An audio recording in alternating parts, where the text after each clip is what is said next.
Did you know that inside of our guts there are approximately 100 trillion living bacteria that make up what is known as our intestinal flora? Some of these bacteria can have beneficial health effects, while others might have detrimental effects. I'm Dr. Jeremy Wolf, and in this episode of Ask the ND, I wanted to spend some time talking to you about probiotics. Probiotics are the live organisms that make up the good bacteria that help you to keep the harmful bacteria in check. Probiotics are found throughout the entire length of the digestive tract. This means they're found from our mouths all the way down into the colon and rectum.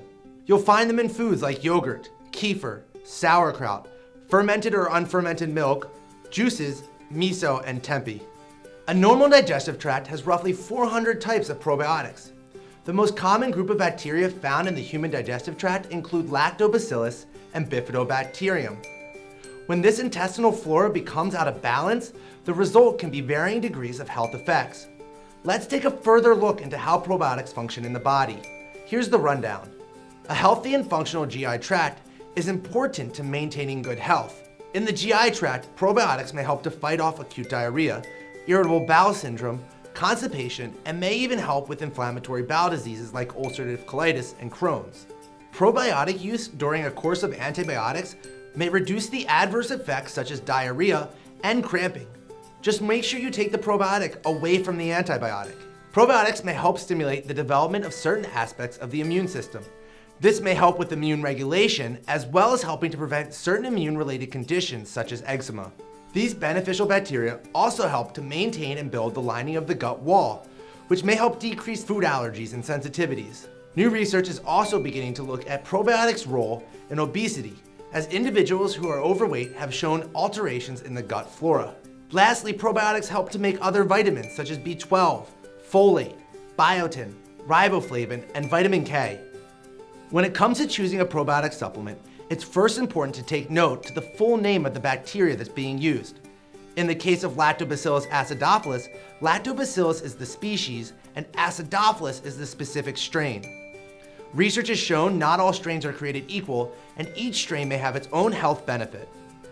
Next, because probiotics are living organisms, it's important to pay attention to the expiration date contained on the product. Lastly, pay attention to the number of probiotics contained in each supplement. You can tell this by the CFUs, which is the colony-forming units. There are many considerations to think about when it comes to choosing the right dosage for a probiotic. You may want to consider the last time you took an antibiotic, how many courses of antibiotics you have taken, the severity of your gastrointestinal symptoms, such as diarrhea, constipation, pain, etc.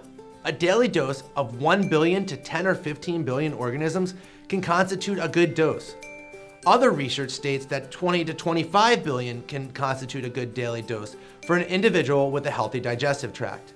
Every person is different, and therefore it's important to consult with a medical professional when it comes to considering a proper dosage. It's important not to confuse probiotics with prebiotics. Prebiotics are essentially a group of sugars that feed probiotics and stimulate their growth and activity. Take probiotics with food as it helps to raise the stomach's pH. This makes sure that the bacteria gets through the stomach and into the intestines where we want them. I always recommend storing your probiotics in the refrigerator, as this will help to prolong their shelf life. Lastly, children and infants' gut flora vary from that of adults, so it's important to make sure that they're getting the right bacteria needed for their guts. Bifidobacterium is the most common strain of bacteria in infants.